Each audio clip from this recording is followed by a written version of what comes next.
C'est la peur qui m'a poussée ici. La peur d'être fou, folle, cinglée quoi. C'est terrifiant ce sentiment. D'être fou, pas normal.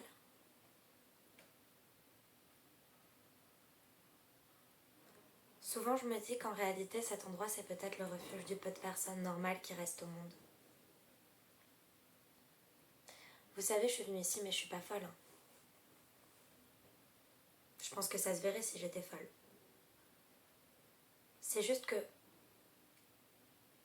il y a trop de questions dans ma tête. Elles s'arrêtent jamais et elles sont de plus en plus difficiles à résoudre. Alors, les sans réponse s'agglutinent à un endroit là-dedans et elles forment un amas tout noir qui fait que ça peut plus tourner rond comme il faudrait, vous comprenez? Les autres, ils vous voient pas, mais moi, je sais que vous êtes là. Et vous devriez commencer à vous poser des questions. Après, moi, je dis ça, je dis rien. Je suis pas folle. Ça doit être drôle d'être un homme, avec un sexe. Le sexe et les hommes, c'est un peu comme les bonbons et les enfants. Plus on en voit, plus on en veut, c'est pareil.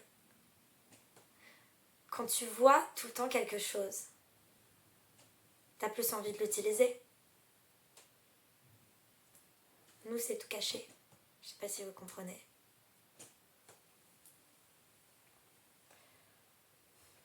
Souvent, j'ai l'impression que mon esprit est déconnecté de mon corps. Il y en a qui disent que ça peut être dû à un traumatisme pendant l'enfance, mais vous savez, peut-être qu'on n'est juste pas dans les mêmes réalités, vous et moi et tous les autres. On est peut-être tout seul.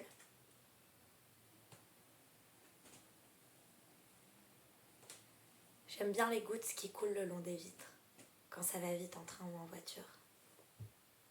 Ça me fascine. Mais vous savez, je suis pour rien, moi. J'étais qu'une putain d'enfant. On n'a pas le droit de faire ça, pas le droit de regarder comme ça. Pas le droit de... Non, je veux pas parler de ça, je veux pas parler de lui parce que c'est pas juste, alors ça en vaut pas la peine, non.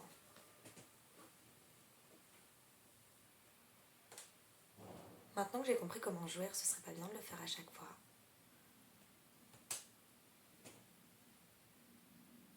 C'est drôle comme tout perd son sens parfois. Ça s'évapore d'un coup et là c'est le vide. Néant. J'ai peur du vide. Un peu comme si t'étais projeté dans l'espace en une seconde. Pourquoi je suis ici et vous là?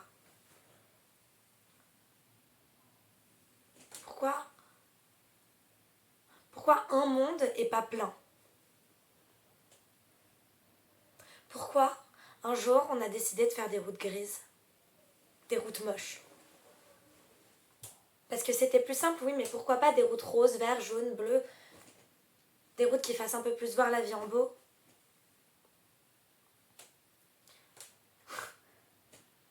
C'est drôle, un jour il y a un garçon qui était prof d'SVT et qui était amoureux de moi et par un matin ensoleillé, il m'a dit qu'en fait tout était gris. Que les couleurs étaient qu'une interprétation de notre cerveau par rapport à la lumière. Ou un truc comme ça. Et c'est drôle parce qu'en disant ça, il a anéanti toute possibilité que je l'aime. Je l'ai détesté. Alors il a voulu me faire l'amour. Alors j'ai regardé par la fenêtre. Et j'ai vu le soleil, le ciel, les nuages. Et c'était gris.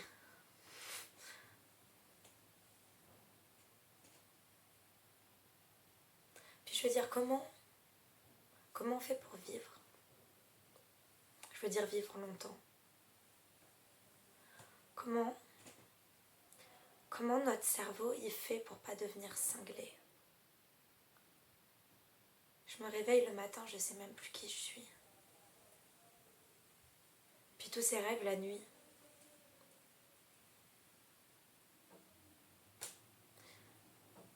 Il y a une théorie fumeuse et fausse, mais à laquelle j'aime bien penser parce qu'elle fait changer de conscience d'un coup. Ça dit que, vous savez, quand on meurt, nos neurones là-dedans, ils y dégagent genre 10 000 fois plus d'électricité que quand on vit. Et les scientifiques, ils savent pas ce que ça peut produire dans notre cerveau, cet effet-là. Et il y en a qui disent que ça pourrait être tellement puissant que toute notre vie actuelle pourrait être qu'une illusion de notre cerveau au moment où on meurt.